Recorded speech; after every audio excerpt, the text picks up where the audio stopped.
pada tanggal 14 Agustus 1945, Jepang menyerah tanpa syarat kepada sekutu. Berita tentang kekalahan tersebut sangat dirahasiakan oleh Jepang.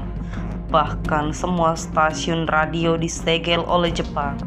Tetapi ternyata siaran tersebut tertangkap di Indonesia dan didengar oleh Sultan Syahrir. And the Japanese government and the Japanese Imperial General Headquarters to sign the instrument of surrender at the places indicated.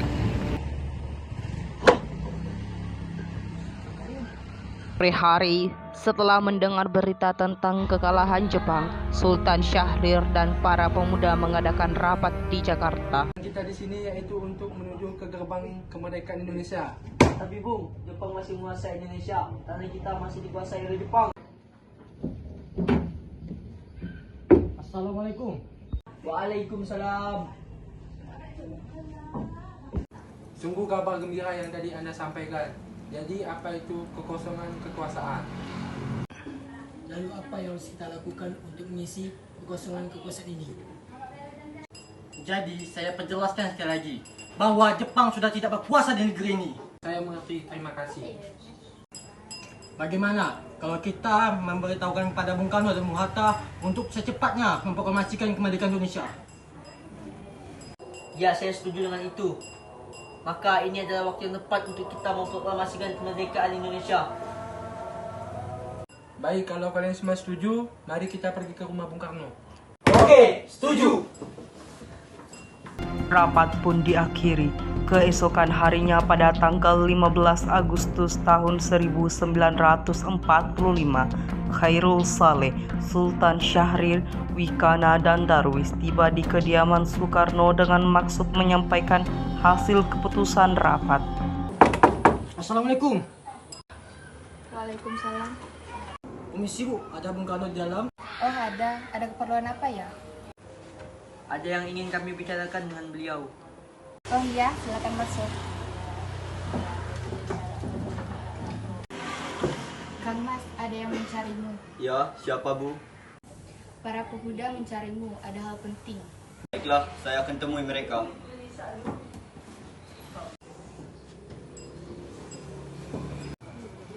Ya, silakan duduk. Ya, saya dengar dari istri saya ada hal yang ingin dibicarakan. Begini Bu, kami di sini karena kami telah mendengarkan informasi bahwa Jepang telah menyerah pada sekutu dan terjadi kekosongan kekuasaan di Indonesia. Kami kemarin telah mengadakan rapat dan kami semua setuju bahwa Bung Karno dan Bung Hatta harus secepatnya memproklamasikan kemerdekaan Indonesia ini. Saya usaha secepatnya setelah berunding dengan anggota PPKI lainnya. Tidak bisa, kita tidak bisa menunggu lebih lama lagi. Ini adalah waktu yang tepat untuk kita memproklamasikan kemerdekaan Indonesia. Karena masing-masing mempertahankan pendapatnya, keempat orang golongan muda tersebut berpamitan kepada Bung Karno. Mereka meninggalkan kediaman Bung Karno dengan wajah kesal. Kemudian Soekarno meminta para golongan tua untuk datang ke kediamannya dan membicarakan permasalahan tersebut. Bagaimana ini? Para pemuda menuntut untuk segera memproklamasikan kemerdekaan. Tapi kita tidak boleh gegabah, Bung. Kita harus mempersiapkan kemerdekaan Indonesia dengan matang. Baiklah Bung, berarti kita semua telah sepakat. Bung, kita sepakat. Meski berat hati dengan keputusan Soekarno, para pemuda yang telah meninggalkan kediaman Soekarno tetap tidak putus asa. Mereka pun menyusun strategi bagaimana membujuk Soekarno dan Muhammad Hatta untuk memproklamasikan kemerdekaan segera mungkin. Akhirnya mereka memutuskan untuk mengasingkan kedua tokoh tersebut ke Rangas Dengklok agar terhindar dari pengaruh Jepang di Jakarta. Di situ keamanannya terjamin. Para pemuda pun menyetujui ide tersebut. Pada malam hari, Insinyur Soekarno dan Muhammad Hatta dibawa oleh sekelompok pemuda menuju Rengas Dengklok. Rombongan ini berangkat dari kediaman Soekarno dan dikawal oleh pasukan peta. Hatta, Soekarno, apa tujuan kalian membawa kami ke sini? Atas kelancaran kami, ini semua demi keselamatanmu.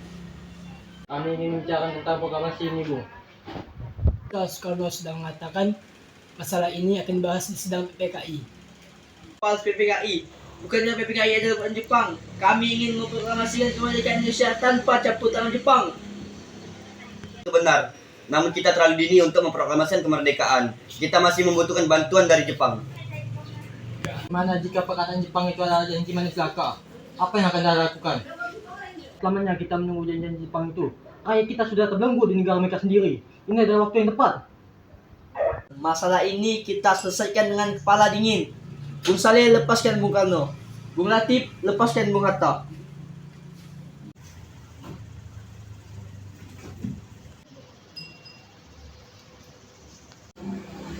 Bung Karno dan Bung Hatta, tolong ikuti saya.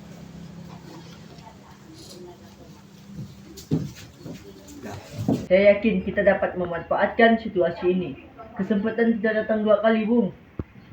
Kami mengerti pertimbangan kalian mengenai proklamasi ini. Emang belum mengerti tentang masalah ini dengan baik. Apakah kita bisa? Apakah semua ini bisa dilakukan? Tentu mungkin, asalkan kita bekerja bersama-sama, kita pasti akan bisa. Itu saja, lagi pula para pemuda di Jakarta sedang menyusun strategi untuk mencegah serangan Jepang. Gimana Bung Karno? Baiklah, saya setuju. Saya akan memproklamasikan Indonesia tanpa campur tangan Jepang. Selesailah perundingan di Rengas Dengklok. Semua anggota golongan muda maupun golongan tua kembali ke Jakarta untuk membahas lanjut rencana proklamasi kemerdekaan tanggal 17 Agustus 1945. Teks proklamasi tidak ditandatangani oleh PPKI karena PPKI buatan dari Jepang.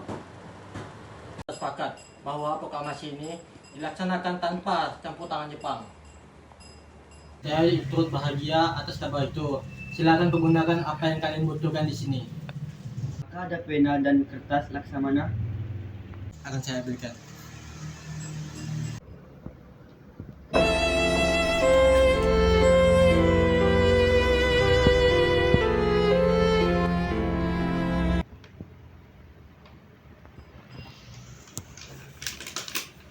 Proklamasi.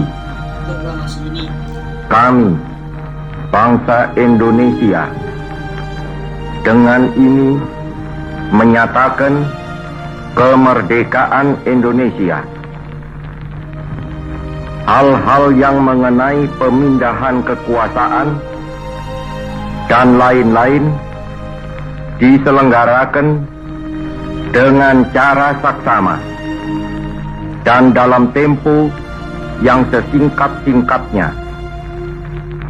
Jakarta,